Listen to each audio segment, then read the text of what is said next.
Showtime! The Capital G Show starts right now.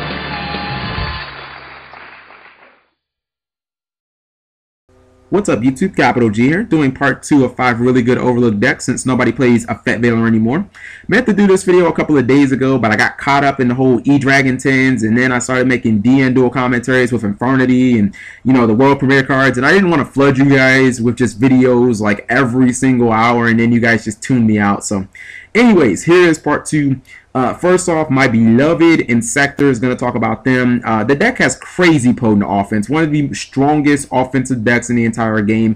I would put it only a notch below Karakuri, to be honest, because you can clear entire boards with Dragonfly and Gigamantis. Sometimes you don't even need both. You know, the deck has excellent answers to what I like to call summon stoppers, cards like cards like Torrential Tribute, Lagia, and Warning, to where, you know, they eat up your normal summon and then you're just kind of like stunned for a turn. You know, when you play 3 Call of the Haunteds and Monster Reborn, those cards really aren't that big of a problem, to where some of the decks like Dino Fist, Mako Rabbit, you know, they can really struggle with those cards if they don't have like a Lance or a Starlight Road or something like that. And that's one of the reasons why, you know, I like this deck a lot more now than, you know, in previous formats. You know, in previous formats where people were playing, you know, multiple Solemns and Effect Veilers, I mean, it felt like you just had to jump through hoops and hurdles to get any of those plays off.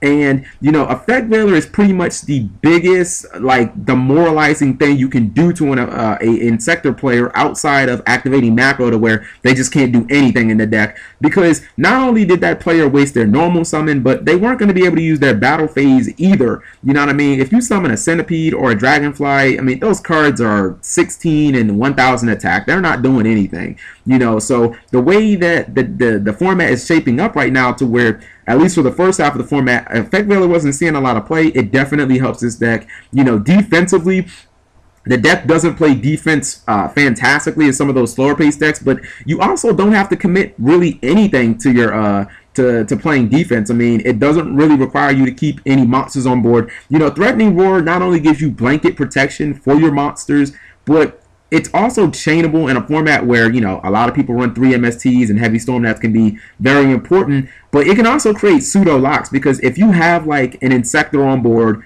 and you know, and you've got like the Hornet locked and loaded already in your graveyard, you know, chances are your opponent can't commit to their back row because you're just going to blow their card up, you know, and that pretty much leaves them with options of, you know, having to kill your INZEKTOR without using battle. And, you know, for some of those slower paced decks like Gadgets, I mean, outside of making like Black Sip of Corn or Dark Hole, you don't really have a lot of answers there, especially if you have something like Forbidden Lance to go alongside with it.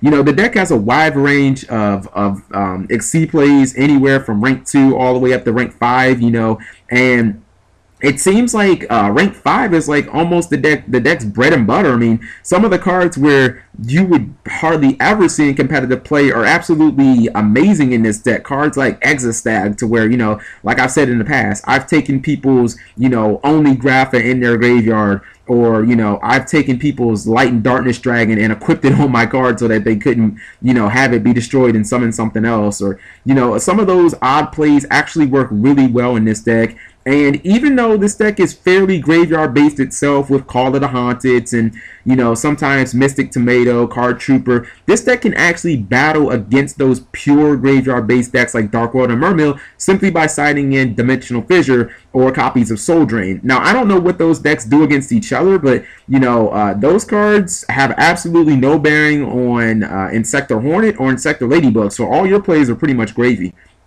Next deck I want to talk about, and the last deck that I'm going to talk about in this series, is Dragunity. Dragunity is a very interesting deck because it's one of those decks where I literally feel like people stop playing the deck for no reason at all. You know, the deck can OTK with Red Eyes and King Atum and, you know, ZEPHYROS. If you remember that duel with Infernity, that guy put a bunch of damage on board, you know. And here's one of the biggest things I like about that deck. I've always liked when decks can do really good turn 1 power plays, and first turn Stardust is definitely up there, especially when you've got a card like Dragon's Ravine that's pretty much going to facilitate a potential second turn Stardust too. And if there's one thing that I've learned from Paul Clark over the last few weeks, it's that Stardust Dragon is kind of a pain in the ass for Mermail players. I mean, you know, it shuts down marksmen and heavy infantry. They can't get over it with Megalo, so it's like it really gives them, you know, fits. And against Fire Fist, I mean, this card is real. No bear, no gorilla. What are you doing here? Like, my Stardust is going to live a very long and happy life on that field.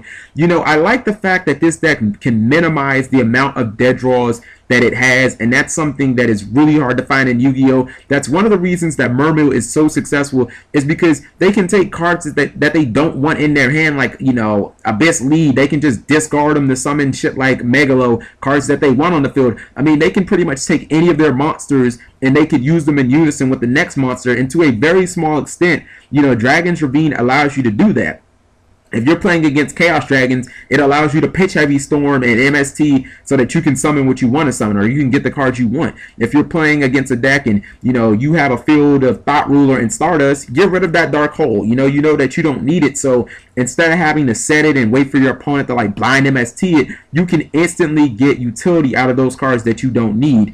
And, you know, I don't know at what point we just gave up on Stardust Assault Mode. Maybe we never really, you know, liked the card. I don't know, but it still has a 3,500 attack. It still negates anything. You know what I mean? It's still a really great card. I think we just got spoiled by Quasar because he could attack like 5,000 times, and with Tech Genotype Librarian, you could draw like 500 times, and with Formula and all that other jazz. But, you know, being able to summon consistently a Stardust Assault Mode is nothing to sneeze at, because it's still one of the strongest cards in Yu-Gi-Oh! And again, if you have to summon your Assault Beast, it's not like you can't just bounce it with ZEPHYROS, then discard it, and then just get your Assault Mode activate. It's just a really good card, and, you know, I feel like maybe the game has gotten a little too fast for it, but it's still a really good card nonetheless. Also, you know, this is just one of those decks where, like I said, once it has an established field, you know, it doesn't need to play a ton of defense, because Stardust plays defense for the deck. And I felt like, you know, back when Effect Veiler was seeing plays in 2s and 3s, if you Effect Veiler this deck, they just weren't doing anything. They had to wait next turn, hope that their, you know, Dragon's Ravine lived, then have an open field. It was basically the same thing as INZEKTOR's, but, you know, they were reliant on their Dragon's Ravine living too, so they were even worse, because they not only lose their monster, but they could potentially lose their field spell since they didn't have Stardust to protect it. So, you know, I think that we might end up seeing Effect Veiler come back, but I'm not so sure about that, because it doesn't really do a ton to Prophecy, and it doesn't do a ton to E-Dragon. So let me know what you guys think. Thank you for watching, and have a nice day. Subscribing makes life happy.